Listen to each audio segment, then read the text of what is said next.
अस्सलाम वालेकुम।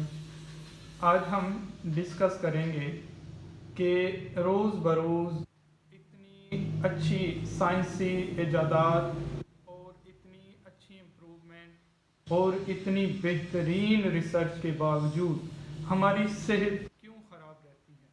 हम रोज़ बरोज़ क्यों ऐसी बीमारियों में जा रहे हैं या हमें ऐसी बीमारियां लाहक हो रही हैं जिनका इलाज मुश्किल है, तकलीफ दे है।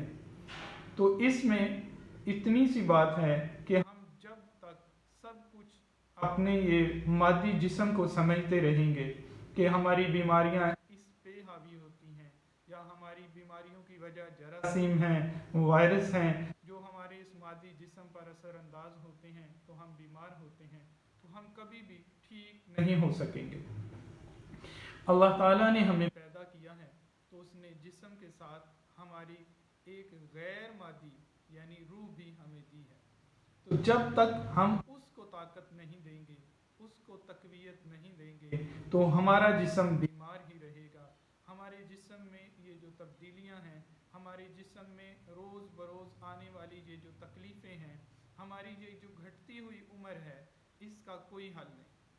आप देखें कि हमारे आबाओ अजदाद के पास ना कोई लेटेस्ट टेक्नोलॉजी थी, ना उनके पास इतना इल्म था, ना वो इतना इस चीज़ को अहम समझते थे।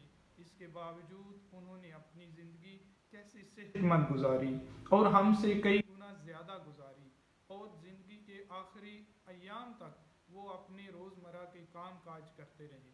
जबकि हम हैं कि हमें जब भी कोई बीमारी होती है तो एक बीमारी का टेस्ट करवाते हैं तो आगे 3 और बीमारियां हमें लाहक होने का खदशा जाहिर कर देते हैं। ये हमारी रिपोर्ट्स हैं, ये ऐसा मुमकिन है, ऐसा हो जाएगा।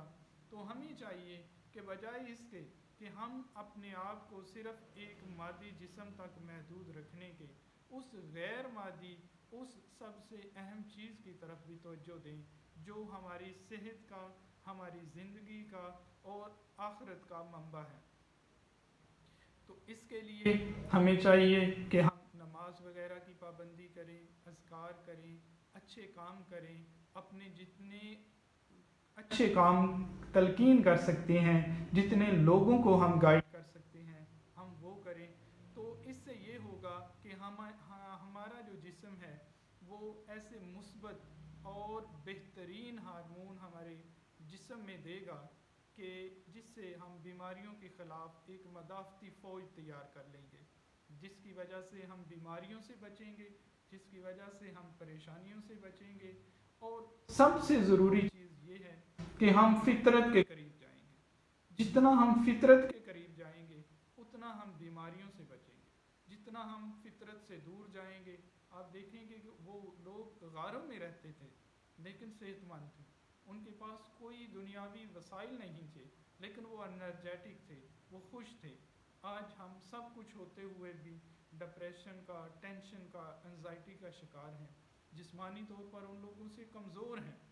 तो क्या फ़ायदा कि एक ऐसी चीज़ की स्ट्रगल में हमने सारी ज़िंदगी ज़ाया कर दी जो ना हमारे पास मुस्तकिल रहने वाली है, ना उससे हमारा कोई फ़ायदा है, ना हमारी आने वाली नस्लों का कोई फ़ायदा है।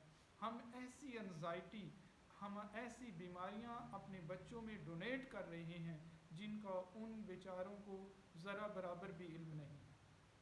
हमारी ये हसद, हमारा ये हिर्स, हमारा ये लालच, ये हमारे जीन्स में सरायत करके मुंतकिल हो रहा है। हमारी आने वाली नस्लें मादियत परस्त होती जा रही हैं, उससे आने वाली नस्लें मज़ीद मादियत परस्त हो जाएंगी। एवरेज एज देखें तो हमारी बहुत कम हो गई है। इसकी सिर्फ वजह यह है कि हमने उस ज़रूरी चीज़ को जो हमारे लिए सबसे ज़रूरी थी, जो हमारा नफ्स था, जिसको हमने बेहतरीन सुधारना था, जिसको हमने बेहतरीन करना था, जिसको हमने फितरत के मुताबिक करना था, जिसको हमने अल्लाह ताला की रज़ा के मुताबिक करना था, हमने उसको छोड़ दिया। हम जिस्मानी बीमारियों में पड़ गए, हम जिस्मानी बीमारियों के इलाज में पड़ गए, हम मुख्तलिफ़ किस्म की ऐसी कीमियाई अद्वियात खाने लग गए जो खिलाफ फितरत हैं, जो फितरत के असूलों के ख़िलाफ़ हैं। तो हम कैसे सेहतमंद हो सकते हैं? अब खुद सोचें कि एक काम है جس کا طریقہ کار ہی غلط ہے، تو اس کو اڈاپٹ کر کے آپ کیسے صحت مند رہ سکتے ہیں؟ اس پہ عمل کر کے آپ کیسے صحت مند ہو سکتے ہیں؟ آپ اس چیز کو جو آپ کے لیے نقصان دہ ہے استعمال کر کے کیسے سکون حاصل کر سکتے ہیں؟ آپ دیکھیں آپ کے ارد گرد یہ جو لوگ نشہ کرتے ہیں تو ذہنی سکون کے لیے کرتے ہیں، جبکہ نشے میں تو سکون نہیں ہے، لیکن اس کے باوجود ان کو ایسی لت پڑ جاتی ہے کہ وہ آخری سانس تک اسے برا بھی کہتے رہتے ہیں اور اسے چھوڑتے بھی نہیں۔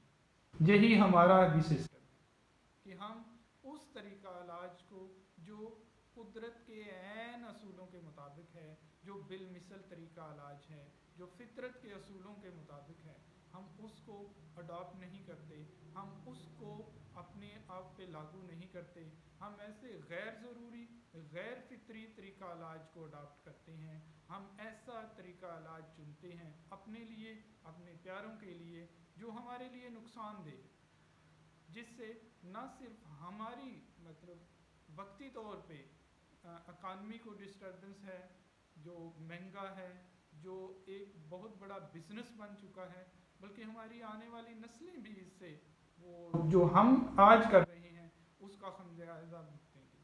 تو بہتر ہے کہ ہم آج سوچیں، ہم آج عمل کریں، ہم آج اللہ تعالیٰ کے بنائے ہوئے قانون کو اپنائیں اور ایسے طریقہ علاج کو اپنائیں جو اس سے عین مطابقت رکھتا ہے۔